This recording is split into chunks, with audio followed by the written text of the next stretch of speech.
ਸਤਿ ਸ਼੍ਰੀ ਅਕਾਲ। ਤੁਸੀਂ ਜੁੜੇ ਹੋਏ ਹੋ ਪੰਜਾਬੀ ਰੇਡੀਓ USA ਦੇ ਨਾਲ ਤੇ ਮੈਂ ਹਾਂ ਪ੍ਰਵੀਨ ਸ਼ਰਮਾ ਲੈ ਕੇ ਹਾਜ਼ਰ ਹਾਂ ਪ੍ਰੋਗਰਾਮ ਖਬਰ ਤੇ ਨਜ਼ਰ। ਖਬਰ ਤੇ ਨਜ਼ਰ ਪ੍ਰੋਗਰਾਮ ਦੇ ਵਿੱਚ ਕੀ ਅਹਿਮ ਤੇ ਕਈ ਖਾਸ ਖਬਰਾਂ ਨੂੰ ਲੈ ਕੇ ਚਰਚਾ ਕਰਨ ਦੇ ਲਈ ਜੁੜ ਚੁੱਕੇ ਨੇ ਪੰਜਾਬ ਤੋਂ ਸੀਨੀਅਰ ਪੱਤਰਕਾਰ ਉੱਘੇ ਲੇਖਕ ਅਤੇ ਸਰਗਰਮ ਸਮਾਜਿਕ ਕਾਰਕੁਨ ਦੀਪਕ ਸ਼ਰਮਾ ਚਨਾਰਥਲ ਜੀ। ਸ਼ਰਮੀ ਸਤਿ ਸ਼੍ਰੀ ਅਕਾਲ, ਸਵਾਗਤ ਹੈ ਜੀ ਪੰਜਾਬੀ ਰੇਡੀਓ USA ਤੇ ਜੀ। ਸਤਿ ਸ਼੍ਰੀ ਅਕਾਲ ਪ੍ਰਵੀਨ ਜੀ, ਸਾਰੇ ਦਰਸ਼ਕਾਂ ਨੂੰ ਸਰੋਤਿਆਂ ਨੂੰ ਪਿਆਰ ਭਰੀ ਸਤਿ ਸ਼੍ਰੀ ਅਕਾਲ। ਸਤਿ ਸ਼੍ਰੀ ਅਕਾਲ ਜੀ। ਪ੍ਰੋਗਰਾਮ ਦੇ ਵਿੱਚ ਅੱਗੇ ਵਧਣ ਤੋਂ ਪਹਿਲਾਂ ਧੰਨਵਾਦ ਕਰਦੇ ਚਲੇ ਸਪਾਂਸਰਸ ਦਾ ਜਿਹੜੇ ਜ਼ਰੀਆ ਬਣਦੇ ਨੇ ਇਹਨਾਂ ਪ੍ਰੋਗਰਾਮਾਂ ਨੂੰ ਤੁਹਾਡੇ ਤੱਕ ਪਹੁੰਚਾਉਣ ਦੇ ਲਈ। ਖਾਲਸਾ ਇੰਸ਼ੋਰੈਂਸ ਏਜੰਸੀ ਵਾਲੇ, ਜਿਨ੍ਹਾਂ ਤੋਂ ਤੁਸੀਂ ਹਰ ਤਰੀਕੇ ਦੀ ਇੰਸ਼ੋਰੈਂਸ ਲੈ ਸਕਦੇ ਹੋ। ਇੰਸ਼ੋਰੈਂਸ ਬਾਰੇ ਪਤਾ ਕਰਨ ਦੇ ਲਈ ਇਹਨਾਂ ਦਾ ਨੰਬਰ ਹੈ 408-272-2500। ਇਹ 1992 ਤੋਂ ਲਗਾਤਾਰ ਇੰਸ਼ੋਰੈਂਸ ਬਿਜ਼ਨਸ ਦੇ ਵਿੱਚ ਸ਼ਾਨਦਾਰ ਸੇਵਾਵਾਂ ਦੇ ਰਹੇ ਨੇ ਤੇ ਅਮਰੀਕਾ ਭਰ ਦੇ ਵਿੱਚ ਇੰਸ਼ੋਰੈਂਸ ਕਰਦੇ ਨੇ। ਓਬਾਮਾ ਕੇਅਰ, ਮੈਡੀਕੇਅਰ ਜਾਂ ਫਿਰ ਕਵਰਡ ਕੈਲੀਫੋਰਨੀਆ ਬਾਬਤ ਪਾਲਿਸੀ ਕਰਵਾਉਣ ਦੇ ਲਈ, ਸਲਾਹ ਲੈਣ ਦੇ ਲਈ ਅੱਜ ਹੀ ਕਾਲ ਕਰੋ 408-272-2500 ਤੇ। ਟਰਕੀਨ ਇਮੀਗ੍ਰੇਸ਼ਨ ਲਾਅ ਫਰਮ ਵਾਲੇ ਜੇ ਟਰਕੀਨਾ ਟੋਰਨੀ ਟਰਕੀਨਾ ਦੇ ਨਾਲ ਤੁਸੀਂ US ਇਮੀਗ੍ਰੇਸ਼ਨ ਬਾਬਤ ਕੋਈ ਵੀ ਸਲਾਹ ਕਰਨੀ ਹੈ, ਕੋਈ ਵੀ ਸਵਾਲ ਪੁੱਛਣਾ ਤੇ ਇਹਨਾਂ ਦਾ ਨੰਬਰ ਹੈ 415-909-0503। Gurdeep Singh Birdi Clovis, Mandeep Singh San Jose, Onkar Singh Fresno, Gurnam Singh Antelope, Jarnail Singh Seattle, Mandeep Dhillon Yuba city ਤੇ ਲਾਲੀ ਸਿੰਘ ਗਰੇਵਾਲ ਫਰੀਮਾਉਂਟ ਤੋਂ। ਇਹਨਾਂ ਸਾਰੇ ਹੀ ਸਪਾਂਸਰਸ ਦਾ ਬਹੁਤ-ਬਹੁਤ ਧੰਨਵਾਦ। ਤੇ ਜੇਕਰ ਤੁਸੀਂ ਵੀ ਪੰਜਾਬੀ USA ਦੇ ਇਹਨਾਂ ਪ੍ਰੋਗਰਾਮਾਂ ਨੂੰ ਸਪਾਂਸਰ ਕਰਨਾ ਚਾਹੁੰਦੇ ਹੋ ਤਾਂ ਸਟੂਡੀਓ ਦਾ ਨੰਬਰ ਹੈ 408-272-5500। ਅੱਜ ਦਾ ਇਹ ਖਬਰ ਤੇ ਨਜ਼ਰ ਪ੍ਰੋਗਰਾਮ ਸਾਲ 2026 ਦੀ 9 ਮਾਰਚ ਦਾ ਪ੍ਰੋਗਰਾਮ ਹੈ ਤੇ ਦਿਨ ਅੱਜ ਸੋਮਵਾਰ ਹੈ। ਗੱਲ ਕਰੀਏ ਜੰਗ ਦੀ। ਭਾਰਤ ਦੇ ਪ੍ਰਧਾਨ ਮੰਤਰੀ ਨੇ ਨਰਿੰਦਰ ਮੋਦੀ ਸ਼ਰਮਾ ਜੀ ਤੇ ਪੰਜਾਬ ਦੇ ਮੁੱਖ ਮੰਤਰੀ ਸਾਹਿਬ ਨੇ ਭਗਵੰਤ ਮਾਨ। ਪਰ ਜਦੋਂ ਜੰਗ ਦੀ ਗੱਲ ਆਉਂਦੀ ਹੈ, ਜਦੋਂ ਸੰਕਟ ਦੀ ਗੱਲ ਆਉਂਦੀ ਹੈ, ਜਦੋਂ ਆਲਮੀ ਭਾਈਚਾਰੇ ਦੇ ਜਿਹੜੇ ਚੀਜ਼ਾਂ ਚੱਲ ਰਹੀਆਂ ਨੇ ਇਸ ਟਾਈਮ, ਜਿਹੜੇ ਵਰਤਾਰੇ ਚੱਲ ਰਹੇ ਨੇ ਉਹਨਾਂ ਦੇ ਉੱਤੇ ਟਿੱਪਣੀ ਦੀ ਗੱਲ ਆਉਂਦੀ ਹੈ ਤਾਂ ਦੋਨੇ ਚੁੱਪ ਨੇ। ਇਹ ਤਾਂ ਚਲ ਗੱਲਾਂ ਛੱਡੋ, ਤੇਲ ਤੇ ਗੈਸ ਬੰਦ ਨੇ ਪਰ ਫਿਰ ਵੀ ਇਹ ਚੁੱਪ ਨੇ। ਪ੍ਰਵੀਨ ਜੀ, ਜੰਗ ਕਾਫੀ ਭਿਆਨਕ ਰੂਪ ਲੈ ਗਈ ਹੈ। ਜੀ। ਤੇਲ ਦੇ ਭੰਡਾਰਾਂ ਤੱਕ ਤੇ ਹਮਲੇ ਹੋ ਰਹੇ ਨੇ। ਈਰਾਨ ਨੇ ਆਪਣਾ ਅਗਲਾ ਆਗੂ ਖਮੇਨੀ ਦੇ ਮੁੰਡੇ ਨੂੰ ਚੁਣਿਆ ਤੇ ਦਮ ਭਰਿਆ ਜਾ ਰਿਹਾ ਇਜ਼ਰਾਈਲ ਵੱਲੋਂ ਕਿ ਜੀ ਉਹ ਵੀ ਜ਼ਖਮੀ ਕਰ ਲਿਆ ਸੀ, ਹੈਨਾ। ਤੇ ਉਧਰ ਈਰਾਨ ਕਹਿੰਦਾ ਕਿ ਕੋਈ ਗੱਲ ਨਹੀਂ, ਜੇ ਹੁਣ ਲੜਾਈ ਚ ਆਏ ਆ ਤਾਂ ਆਖਰੀ ਗੋਲੀ ਤੱਕ ਲੜਾਂਗੇ ਜੀ। ਇਹ ਲੜਾਈ ਰੁਕਦੀ ਕਿਤੇ ਦਿਖਦੀ ਨਹੀਂ ਅਜੇ। ਤੇ ਬੇਸ਼ੱਕ ਕਿਹਾ ਜਾ ਰਿਹਾ ਈਰਾਨ ਵੱਲੋਂ ਕਿ ਅਸੀਂ ਆਪਣੇ ਗਵਾਂਢੀ ਮੁਲਕਾਂ ਤੇ ਹੁਣ ਹਮਲੇ ਤਾਂ ਨਹੀਂ ਕਰਾਂਗੇ, ਬਸ਼ਰਤੇ ਉਹ ਅਮਰੀਕਾ ਨਾਲ ਨਾ ਜਾਣ। ਤੋ ਇਹਦਾ ਮਤਲਬ ਸਥਿਤੀ ਤਾਂ ਅਜੇ ਕਾਫੀ ਤਣਾਅ ਹੀ ਬਣੀ ਹੋਈ ਹੈ ਜੀ। ਹੁਣ ਆਪਾਂ ਲਗਾਤਾਰ ਪਹਿਲੇ ਦਿਨ ਤੋਂ ਗੱਲ ਕਰਦੇ ਆ ਰਹੇ ਸੀ ਕਿ ਵੀ ਇਹ ਲੜਾਈ ਜਿਹੜੇ ਤਿੰਨ ਮੁਲਕਾਂ 'ਚ ਜਾਂ ਹੋਰ ਜਿਹੜੇ ਮੁਲਕਾਂ 'ਚ ਬੰਬਾਰੀ ਦੇ ਰੂਪ 'ਚ, ਮਿਜ਼ਾਈਲਾਂ ਦੇ ਰੂਪ 'ਚ, ਅਟੈਕ ਦੇ ਰੂਪ 'ਚ ਫੈਲ ਰਹੀ ਆ, ਉੱਥੇ ਤੱਕ ਸੀਮਤ ਨਹੀਂ ਰਹਿਣੀ। ਇਹਦਾ ਅਸਰ ਉਹਨਾਂ ਸਮੁੱਚੇ ਮੁਲਕਾਂ ਤੱਕ ਜਾਣਾ ਜਿਹੜੇ ਆਪਸ 'ਚ ਜੁੜੇ ਨੇ ਕਾਰੋਬਾਰੀ ਤੌਰ ਤੇ। ਤੇ ਉਹਦਾ ਅਸਰ ਹੁਣ ਦਿਖਣ ਲੱਗ ਪਿਆ ਜੀ। ਪਾਕਿਸਤਾਨ ਤੇ ਬੰਗਲਾਦੇਸ਼ ਦੇ ਵਿੱਚ ਤਾਂ ਹਾਹਾਕਾਰ ਮਚ ਗਈ ਤੇਲ ਨੂੰ ਲੈ ਕੇ। ਪਰ ਅਸੀਂ ਜੇ ਦਬਾਉਣ ਦੀ ਕੋਸ਼ਿਸ਼ ਕਰ ਰਹੇ ਹਾਂ ਤਾਂ ਇਹ ਸਰਕਾਰਾਂ ਨੂੰ ਭੁਲੇਖਾ ਕਿ ਗੱਲ ਲੁਕੀ ਰਹੂਗੀ, ਗੱਲ ਬਾਹਰ ਆ ਗਈ ਸਾਡੇ ਵੀ। ਹਾਂਜੀ, ਬਿਲਕੁਲ। ਮਤਲਬ ਬਕਾਇਦਾ ਤੌਰ ਤੇ ਕਮਰਸ਼ੀਅਲ ਸਿਲੰਡਰ ਦੀ ਤਾਂ ਬੈਨ ਹੀ ਹੋ ਗਿਆ। ਉਹ ਤਾਂ ਇੱਕ ਤਰ੍ਹਾਂ ਨਾਲ ਰੋਕ ਲੱਗ ਗਈ ਕਿ ਤੁਸੀਂ ਕਮਰਸ਼ੀਅਲ ਸਿਲੰਡਰ ਦੀ ਸਪਲਾਈ ਰੋਕ ਦਿਓ। ਤੇ ਕਮਰਸ਼ੀਅਲ ਸਿਲੰਡਰ ਦੀ ਸਪਲਾਈ ਰੋਕਣ ਦਾ ਮਤਲਬ ਹੋਟਲ ਚੇਨ 'ਚ ਬ੍ਰੇਕ। ਇਹਦਾ ਮਤਲਬ ਰੈਸਟੋਰੈਂਟ, ਢਾਬੇ, ਰੇਹੜੀ ਫੜੀ ਜਿਹੜੇ ਕੰਮ 'ਚ ਸਿਲੰਡਰ ਵਰਤੇ ਉਹਨਾਂ ਸਾਰਿਆਂ 'ਚ ਬ੍ਰੇਕ। ਜਾਂ ਤੁਸੀਂ ਉਹਦੀ ਥਾਂ ਦੇ ਉੱਤੇ ਹੁਣ ਬਲੈਕ ਕਰੋਗੇ ਘਰਾਂ ਵਾਲੇ ਤੇ ਫਿਰ ਘਰਾਂ 'ਚ ਹਾਹਾਕਾਰ। ਸਹੀ ਗੱਲ ਹੈ, ਬਿਲਕੁਲ। ਤੁਸੀਂ ਮਤਲਬ ਇੱਕ ਹੋਰ ਨਵਾਂ ਮਸਲਾ ਪੈਦਾ ਕਰਨ ਜਾ ਰਹੇ ਹੋ। ਇਹ ਪਹਿਲਾਂ ਨਹੀਂ ਸਮਝ ਆ ਰਿਹਾ ਸੀਗਾ ਜਦੋਂ ਅਮਰੀਕਾ ਨੇ ਹਮਲਾ ਕੀਤਾ, ਤਦ ਅਸੀਂ ਕਿਉਂ ਨਹੀਂ ਬੋਲ ਪਾਏ ਕਿ ਵੀ ਇਹਦੇ ਨਾਲ ਅਸਰ ਅਸੀਂ ਵੀ ਹੋਣਾ ਪੀੜਤ। ਸਹੀ ਗੱਲ। ਤੇਲ ਦੀ ਸਪਲਾਈ ਲਗਭਗ ਰੁਕੀ ਹੋਈ ਆ, ਫਿਰ ਅਸੀਂ ਰੂਸ ਦੀ ਸ਼ਰਨ 'ਚ ਜਾ ਰਹੇ ਹਾਂ। ਕਦੇ ਅਸੀਂ ਅਮਰੀਕਾ ਦੇ ਕਹੇ ਦੇ ਉੱਤੇ ਜੀ ਰੂਸ ਨਾਲ ਰਿਸ਼ਤਾ ਤੋੜ ਲਿਆ, ਹੁਣ ਅਮਰੀਕਾ ਕਹਿੰਦਾ ਜੋੜ ਲਓ, ਤਾਂ ਉਹਦੇ ਕਹੇ ਤੇ ਜੋੜ ਲਿਆ। ਫਿਰ ਰੂਸ ਵੀ ਆਪਣੀ ਮਨਮਰਜ਼ੀ ਕਰੂਗਾ। ਫਿਰ ਹੁਣ ਉਹ ਤੁਹਾਡੇ ਨਾਲ ਦੋਸਤਾਨਾ ਤਰੀਕੇ ਨਾਲ ਥੋੜਾ ਆਊਗਾ, ਫਿਰ ਤਾਂ ਉਹ ਵਪਾਰੀ ਦੇ ਤਰੀਕੇ ਨਾਲ ਆਊਗਾ। ਵੈਸੇ ਤਾਂ ਜਿਹੜੇ ਪਹਿਲਾਂ ਹੀ ਹਥਿਆਰ ਤੇਲ ਵੇਚਦੇ ਨੇ ਉਹਨਾਂ ਦਾ ਵਪਾਰ ਹੀ ਆ ਨਾ, ਯਾਰਾਨਾ ਥੋੜਾ ਕੋਈ। ਤੇ ਹੁਣ ਮੌਕਾ ਅਗਲਿਆਂ ਕੋਲ।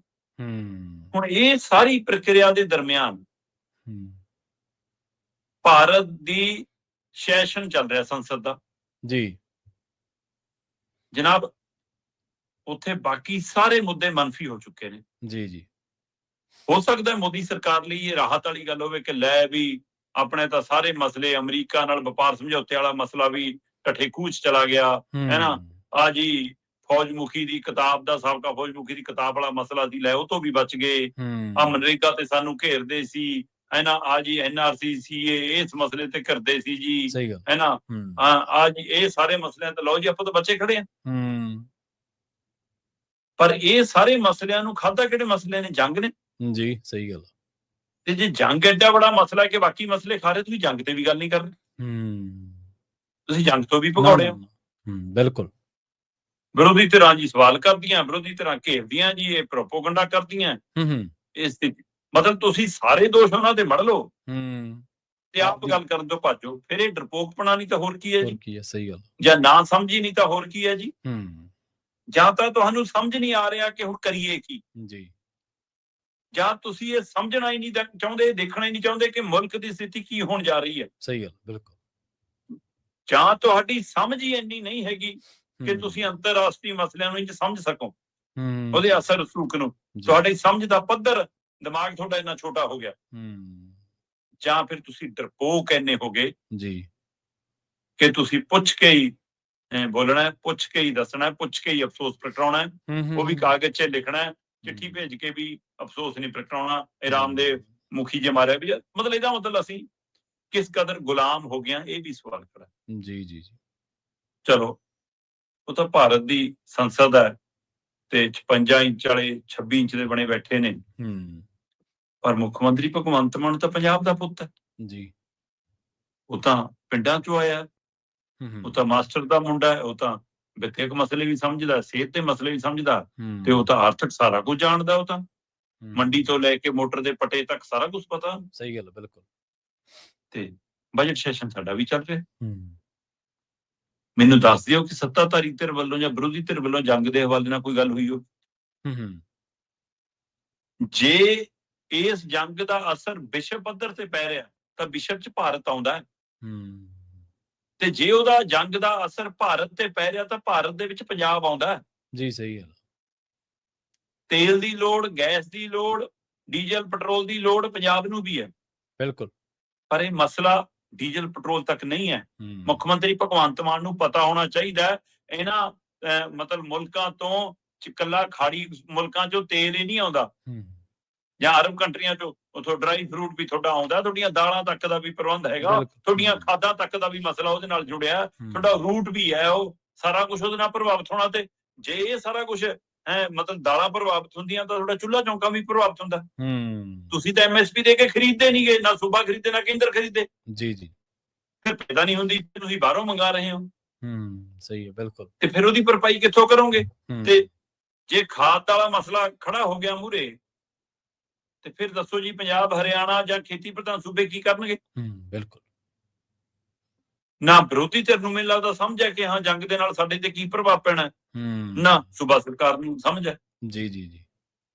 NRI ਹੋਣ ਦਾ ਮਤਲਬ ਕੈਨੇਡਾ, ਅਮਰੀਕਾ, ਆਸਟ੍ਰੇਲੀਆ, ਨਿਊਜ਼ੀਲੈਂਡ ਜਾਣਾ ਹੀ ਨਹੀਂ ਹੁੰਦਾ। ਖਾੜੀ ਮੁਲਕਾਂ 'ਚ 1 ਕਰੋੜ ਤੋਂ ਵੱਧ ਭਾਰਤੀ ਹੈ। ਸਹੀ ਹੈ। ਉਹ NRI ਨਹੀਂ, ਬਿਲਕੁਲ। ਉਹਨਾਂ ਦੇ ਮਸਲੇ ਨਹੀਂ, ਸਹੀ ਹੈ। ਉਹਨਾਂ ਦਾ ਪਰਿਵਾਰ ਨਹੀਂ ਇੱਥੇ। ਮੈਂ ਕਹਿੰਦਾ ਜੇ ਨਹੀਂ ਕੋਈ ਭਾਸ਼ਾ ਸਮਝ ਆਉਂਦੀ ਉਹਨਾਂ ਪਰਿਵਾਰਾਂ ਦੀਆਂ ਵੋਟਾਂ ਵੀ ਨਹੀਂ ਇੱਥੇ। ਉਹ ਪਰਿਵਾਰਾਂ ਦੇ ਰੂਪ 'ਚ ਟੈਕਸ ਵੀ ਆਉਂਦਾ ਤੁਹਾਡੇ ਕੋਲ। ਇਹੀ ਭਾਸ਼ਾ ਸਮਝ ਲਓ। 1 ਕਰੋੜ ਲੋਕਾਂ ਦੀ ਬਾਤ ਕੌਣ ਪਾ ਰਿਹਾ ਜੀ? ਕੇਂਦਰ ਤੋਂ ਲੈ ਕੇ ਸੂਬੇ ਤੱਕ ਦੱਸ ਦਿਓ ਮੈਨੂੰ। ਸੋ ਇਸ ਲਈ ਜਾਂ ਤਾਂ ਇਹ ਨਿਰੇ ਡਰਪੋਕ ਨੇ, ਸਹੀ ਗੱਲ, ਜਾਂ ਇਹਨਾਂ ਦੇ ਸਮਝ ਤੋਂ ਦੂਰ ਹੈ ਮਸਲਾ। ਸਾਰੀਆਂ ਪੰਜਾਬ ਦੀ ਵਿਧਾਨ ਸਭਾ 'ਚ ਕੋਈ ਤਰ੍ਹਾਂ ਇਸ ਮਸਲੇ ਤੇ ਗੱਲ ਕਰਨ ਵਾਲੀ ਸਥਿਤੀ 'ਚ ਨਹੀਂ ਹੈਗੀ, ਅਫਸੋਸ। ਗੱਲ ਇਹ ਵੀ ਹੈ ਨਾ ਸ਼ਰਮਾ ਜੀ, ਵੀ ਲੀਡਰਾਂ ਦੀ ਪਹਿਚਾਣ ਹੀ ਇੱਥੋਂ ਹੁੰਦੀ ਹੈ, ਲੀਡਰਾਂ ਦੀ ਪਰਿਭਾਸ਼ਾ ਹੀ ਇੱਥੋਂ ਪਤਾ ਲੱਗਦਾ, ਜਦੋਂ ਸੰਕਟ ਦੇ ਦਰਮਿਆਨ ਉਹ ਕੋਈ ਅਗਵਾਈ ਕਰਦੇ ਨਜ਼ਰ ਆਉਂਦੇ ਆ। ਜਿਹੜੇ ਲੁਕਦੇ ਆ ਉਹ ਲੀਡਰ ਥੋੜ੍ਹਾ ਆ। ਫਿਰ ਜਦੋਂ ਕੋਈ ਸੰਕਟ ਹੈ ਦੁਨੀਆ ਭਰ ਦੇ ਵਿੱਚ, ਤੁਸੀਂ ਖਮੇਨੀ ਨੂੰ ਸ਼ਰਧਾਂਜਲੀ ਤਾਂ ਚਲੋ ਦੇਤੀ, ਪਰ ਕੀ ਉਹਦੇ ਨਾਲ ਤੁਹਾਡਾ ਫਰਜ਼ ਪੂਰਾ ਹੋ ਗਿਆ? ਕਿ ਉਨੀ ਗੱਲ ਕਰਕੇ ਤੁਸੀਂ ਬਹੁਤ ਬਹਾਦਰ ਬਣ ਗਏ ਕਿ ਠੀਕ ਹੈ ਆਪਦੇ ਲੋਕਾਂ ਲਈ ਪ੍ਰਬੰਧ ਕਰਨਾ ਇਹ ਤੁਹਾਡੀ ਡਿਊਟੀ ਦਾ ਹਿੱਸਾ ਨਹੀਂ ਹੈ? ਅਗਲੀ ਗੱਲ ਕਰੀਏ ਪੰਜਾਬ ਦੇ ਬਜਟ ਸੈਸ਼ਨ ਦੀ। ਕਹਿੰਦੇ ਪੰਜਾਬੀ ਅਚਕਣ, ਟੈਂਪੂ ਤੇ ਆਸ਼ਕੀ, ਇਹ ਸ਼ਬਦ ਤੇ ਇਹਨਾਂ ਮਾਮਲਿਆਂ ਦੀ ਭਰਮਾਰ ਰਹੀ ਬਜਟ ਦੇ ਸੈਸ਼ਨ ਦੇ ਵਿੱਚ। ਬਜਟ ਪੇਸ਼ ਕੀਤਾ ਹਰਪਾਲ ਚੀਮਾ ਹੋਰਾਂ ਨੇ ਐਤਵਾਰ ਨੂੰ ਜੀ, ਤੇ ਸੋਮਵਾਰ ਨੂੰ ਰਾਜਪਾਲ ਦੇ ਭਾਸ਼ਣ ਦੇ ਉੱਤੇ ਧੰਨਵਾਦੀ ਮਤੇ ਦੇ ਉੱਤੇ ਚਰਚਾ ਸੀ। ਵਿਰੋਧੀ ਧਿਰ ਦੇ ਲੀਡਰ ਪ੍ਰਤਾਪ ਬਾਜਵਾ 15-16 ਮਿੰਟ ਲਾਏ, ਹੈ ਨਾ, ਕਿਸੇ ਦੀ ਲੱਤ, ਕਿਸੇ ਦੀ ਟੰਗ, ਕਿਸੇ ਦੀ ਬਾਂਹ, ਕੋਈ ਸਿਰਾ ਕਿਤੇ, ਕੋਈ ਕਿਤੇ, ਜੋ ਜੀਆ ਬੋਲੋ, ਕੋਈ ਵਿਉਂਤਬੰਦੀ ਨਾਲ ਤਿਆਰੀ ਨਹੀਂ ਕਿ ਅਸੀਂ ਸਰਕਾਰ ਨੂੰ, ਮਤਲਬ ਸਰਕਾਰ ਨੂੰ ਘੇਰਨ ਦੀਆਂ ਇੰਨੀਆਂ ਘੁਣਤਰਾਂ ਨੇ ਜੀ ਜੀ, ਇੰਨੇ ਪਹਿਲੂ ਨੇ ਪੰਜਾਬ ਦੇ, ਇੱਕ ਵੀ ਮਸਲੇ ਦਾ ਸਿਰਾ ਫੜ ਕੇ ਸਰਕਾਰ ਨੂੰ ਘੇਰਨ ਦੀ ਸਥਿਤੀ 'ਚ ਨਹੀਂ ਹੈਗੀ ਵਿਰੋਧੀ ਧਿਰ, ਇੰਨੀ ਨਲਾਇਕ ਤੇ ਕਮਜ਼ੋਰ ਜੀ ਜੀ, ਜਾਂ ਆਪਣੀਆਂ ਫਾਈਲਾਂ ਤੋਂ ਵਿਜੀਲੈਂਸ ਤੋਂ ਡਰਦੀ ਹੈ, ਆਪਣੀਆਂ ਜਿਹੜੀਆਂ ਬੱਸਾਂ ਦੀਆਂ ਬਾਡੀਆਂ ਉਹ ਤੋਂ ਡਰਦੀ ਹੈ, ਚਾਹੇ ਦੂਏ ਰੰਗ ਵੀ ਉੱਥੋਂ ਹੀ ਕਰਾ ਕੇ ਲਈ ਜਾਣ। ਸੋ ਇਹ ਡਰਪੋਕਪਣਾ ਹੈ ਜੀ, ਸਹੀ ਹੈ। ਪਰ ਸੱਤਾਧਾਰੀ ਧਿਰ ਕਿੰਨੀ ਕੁ ਯੋਜਨਾਵਾਂ ਦੀ ਗੱਲ ਕਰਦੀ ਆ। ਮੈਂ ਕਹਿੰਦਾ ਤੁਸੀਂ ਜਿਹੜੀਆਂ ਯੋਜਨਾਵਾਂ ਕੱਚੀਆਂ ਪੱਕੀਆਂ ਬੋਢਾਂ ਇਸ਼ਤਿਹਾਰਾਂ ਦੇ ਰੂਪ 'ਚ ਵੀ ਲਿਆਂਦੀਆਂ, ਤੁਸੀਂ ਉਹਨਾਂ ਦਾ ਬਖਿਆਨ ਵੀ ਉੱਥੇ ਖੜ ਕੇ ਉਵੇਂ ਨਹੀਂ ਕਰ ਪਾਉਂਦੇ ਜਿੰਨਾ ਤੁਹਾਡਾ ਜ਼ੋਰ ਟੋਟਕੇ, ਚੁਟਕਲੇ, ਤੰਜ, ਵਿਅੰਗ ਹੈ ਨਾ, ਮਤਲਬ ਕਿਹੜਾ ਕੱਢਣ ਤੇ ਲੱਗਿਆ ਰਹਿੰਦਾ। ਸਹੀ ਹੈ। ਸਾਡੇ ਮੁੱਖ ਮੰਤਰੀ ਸਾਹਿਬ ਸਮਝਦੇ ਨਹੀਂ ਕਿ ਵਿਧਾਨ ਸਭਾ ਕੀ ਹੁੰਦੀ ਹੈ, ਰਾਜਨੀਤਿਕ ਰੈਲੀ ਕੀ ਹੁੰਦੀ ਆ, ਕਮੇਡੀ ਸ਼ੋਅ ਕੀ ਹੁੰਦਾ, ਕਬੱਡੀ ਟੂਰਨਾਮੈਂਟ ਦੇ ਵਿੱਚ ਚਲਾਉਣਾ, ਉਹਨੂੰ ਕਮੈਂਟਰੀ ਕਰਨਾ ਕੀ ਹੁੰਦਾ, ਫਰਕ ਹੀ ਨਹੀਂ ਪਤਾ। ਨਾ ਨਾ, ਮਹਿਲਾ ਦਿਵਸ ਵਾਲੇ ਦਿਨ ਜੀ ਮੁੱਖ ਮੰਤਰੀ ਸਾਹਿਬ ਬੀਬੀਆਂ 'ਚ ਖੜ ਕੇ ਆਪਣੀ ਆਸ਼ਕੀ ਦੇ ਕਿੱਸੇ ਸੁਣਾਉਂਦੇ ਆ ਜੀ। ਇਹ ਪੰਜਾਬ ਦਾ ਮੁੱਖ ਮੰਤਰੀ ਆ। ਸਹੀ ਹੈ। ਮੈਂ ਕਹਿੰਦਾ ਜਿਹੜੀ ਉਮਰ ਦਾ ਤੁਸੀਂ ਕਿੱਸਾ ਛੂਹਿਆ, ਆਪਾਂ ਕਹਿ ਦਈਏ ਕਿ ਇਸ ਉਮਰ 'ਚ ਭਟਕਣ ਹੋ ਸਕਦੀ ਆ, ਪਰ ਤੁਸੀਂ ਰੁਕੇ ਕਿੱਥੇ ਜਾ ਕੇ, ਮੈਨੂੰ ਇਹ ਜਵਾਬ ਦਿਓ।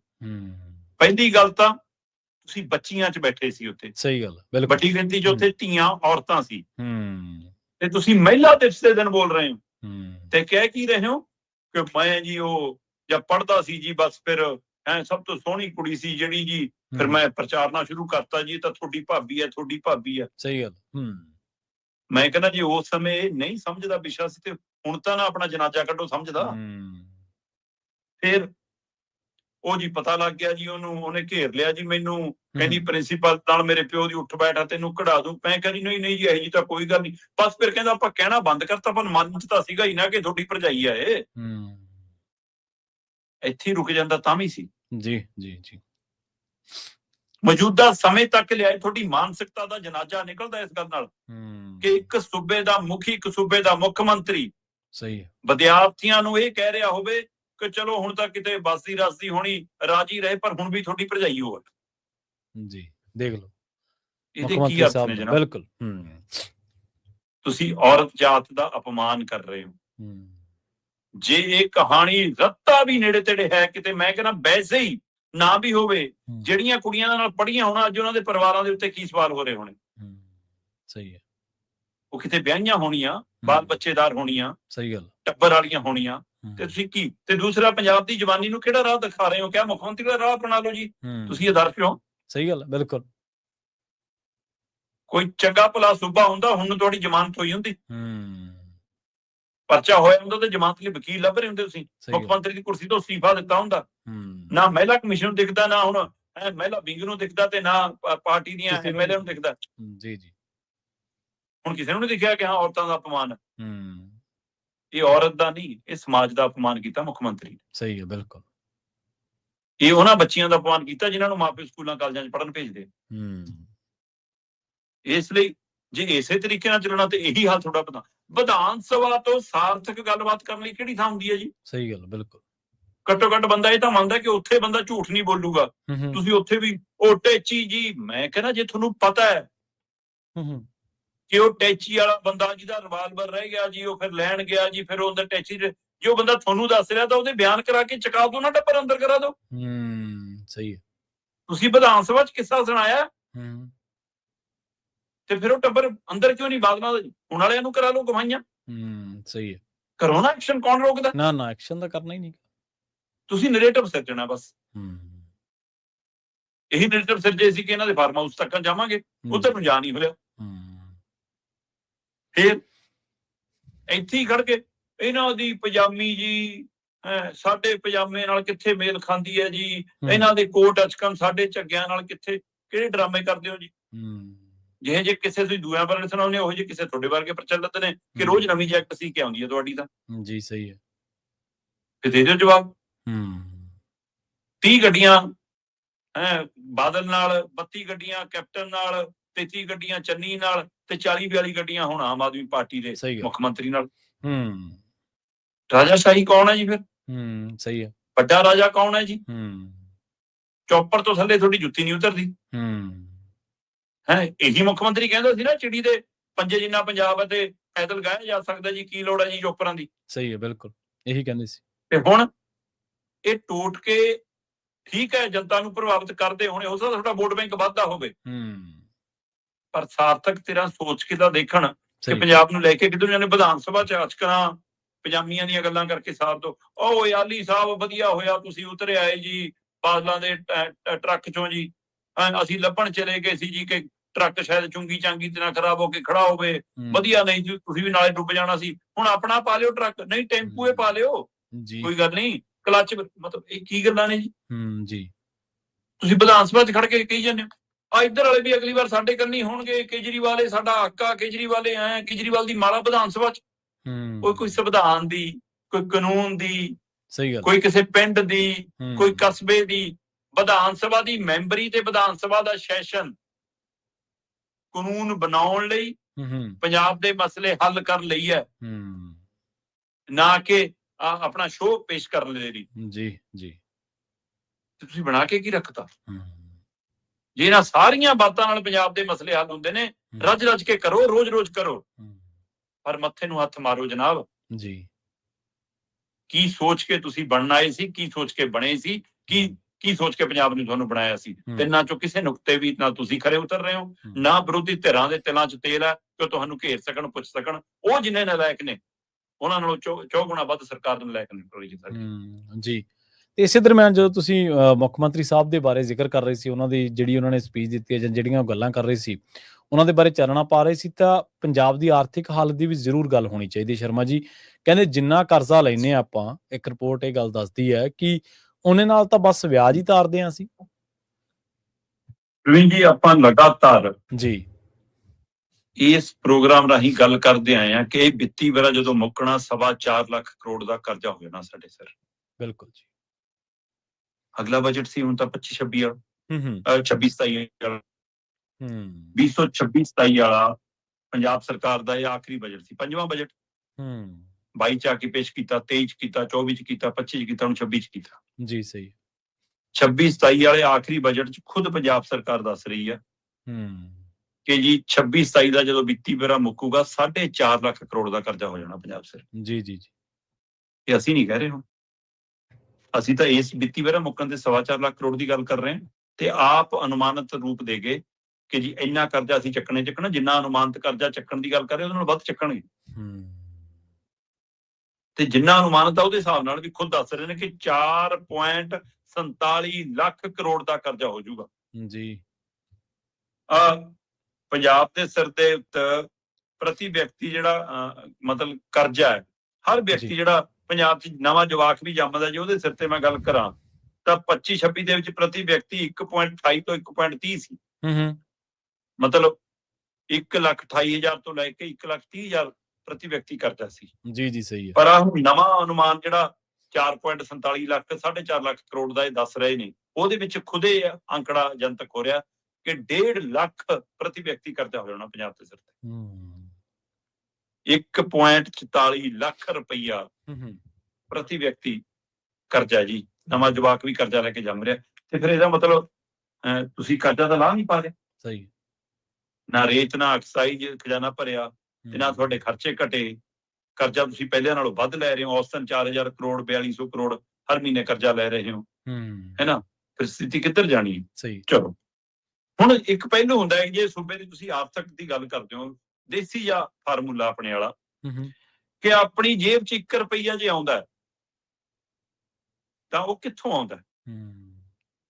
ਜੇ ਖਜ਼ਾਨੇ ਦੇ ਵਿੱਚ 1 ਰੁਪਈਆ ਆਇਆ ਤਾਂ ਉਹ ਕਿਸ ਰੂਪ 'ਚ ਹੋ ਕੇ 1 ਰੁਪਈਆ ਬਣਿਆ, ਤੇ ਉਹ 1 ਰੁਪਈਆ ਜਦੋਂ ਖਰਚਿਆ ਤਾਂ ਅਸੀਂ ਕਿਸ ਰੂਪ 'ਚ ਖਰਚਿਆ। ਇਹ ਤੋਂ ਸੂਬੇ ਦੀ ਆਰਥਿਕ ਸਥਿਤੀ ਬਿਲਕੁਲ ਸਪਸ਼ਟ ਸਮਝ ਆ ਜਾਂਦੀ ਹੈ। ਸਹੀ ਹੈ, ਬਿਲਕੁਲ। ਪੰਜਾਬ ਕੋਲ ਜਿਹੜਾ 1 ਰੁਪਈਆ ਆ ਰਿਹਾ, 100 ਪੈਸੇ, 100 ਪੈਸੇ ਚੋਂ 35 ਪੈਸੇ ਸਿੱਧੇ ਕਰਜ਼ੇ ਵਾਲੇ ਆ ਜਨਾਬ। ਸਿੱਧਾ ਕਰਜ਼ਾ ਏ ਜੀ 35 ਪੈਸੇ। 30 ਪੈਸੇ ਸਾਡੇ ਕੋਲ GST, ਐਕਸਾਈਜ਼, ਸਟੰਪ ਡਿਊਟੀ ਇਹ ਤੋਂ ਮਿਲਾ ਕੇ ਆਉਂਦੇ ਆ। ਠੀਕ ਹੈ। ਫਿਰ ਉਸ ਤੋਂ ਬਾਅਦ 15 ਪੈਸੇ ਸਾਡੇ ਕੋਲ ਆਉਂਦੇ ਆ ਜਿਹੜੇ ਮਤਲਬ ਕਿ ਕੇਂਦਰ ਦੇ ਹੋਰ ਟੈਕਸਾਂ ਰਾਹੀਂ ਜਿਹੜੇ ਉਹਨਾਂ ਰਾਹੀਂ ਮਿਲਦੇ ਆ ਸਾਨੂੰ। 10 ਪੈਸੇ ਕੇਂਦਰੀ ਯੋਜਨਾਵਾਂ ਰਾਹੀਂ ਆਉਂਦੇ ਆ। ਮਤਲਬ ਇਹ ਤਰੀਕੇ ਨਾਲ ਪੈਸਾ ਤਾਂ ਸਾਡਾ ਹੀ ਜਾਂਦਾ, ਕੇਂਦਰ ਨੇ ਕੋਈ ਟਕਸਾਲ ਥੋੜਾ ਲਾਈ ਆ। ਬਿਲਕੁਲ ਬਿਲਕੁਲ। ਕਿ ਜੇ ਕੋਈ ਇਹ ਕਹੇ ਕਿ ਹਾਂ ਕੇਂਦਰ ਤੇ ਰਹਿਮੋ ਕਰਮ ਤੇ ਨਹੀਂ, ਕਿ ਕੇਂਦਰ ਸਾਡੇ ਰਹਿਮੋ ਕਰਮ ਤੇ ਹੈ। ਸਾਡਾ ਹੀ ਪੈਸਾ ਫਿਰ ਸਾਨੂੰ ਮਤਲਬ ਵਾਪਸ ਮਿਲਦਾ, ਉਹ ਵੀ ਰੁੰਗ ਝੁੰਗ ਦੇ ਰੂਪ ਚ। ਸੋ 30 ਪੈਸੇ ਸਾਡੇ ਕੋਲ GST, ਐਕਸਾਈਜ਼, ਸਟੰਪ ਡਿਊਟੀ ਦੇ ਰੂਪ ਚ ਆਉਂਦੇ ਆ। 15 ਪੈਸੇ ਸਾਡੇ ਕੋਲ ਹੋਰ ਟੈਕਸਾਂ ਦੇ ਰੂਪ ਚ ਕੇਂਦਰ ਤੋਂ ਮਿਲਦੇ ਆ ਸਾਨੂੰ। ਫਿਰ ਕੇਂਦਰੀ ਯੋਜਨਾਵਾਂ ਦੇ ਰੂਪ ਚ 10 ਪੈਸੇ ਮਿਲਦੇ ਆ ਜੀ। 5 ਪੈਸੇ ਪੰਜਾਬ ਹੋਰ ਵੱਖ-ਵੱਖ ਸਾਧਨਾਂ ਤੋਂ ਜਨਰੇਟ ਕਰਦਾ। 5 ਪੈਸੇ ਸਾਨੂੰ ਸਰਕਾਰੀ ਜਾਇਦਾਦਾਂ ਦੀ ਆਮਦਨ ਤੋਂ ਜੀ। ਸੋ ਇੰਜ 100 ਪੈਸਾ ਬਣਦਾ, ਇੰਜ 1 ਰੁਪਈਆ ਬਣਦਾ। ਹੁਣ 1 ਰੁਪਈਏ ਦੇ ਵਿੱਚ 35 ਪੈਸੇ ਸਿੱਧੇ ਕਰਜ਼ੇ ਦੇ ਆ।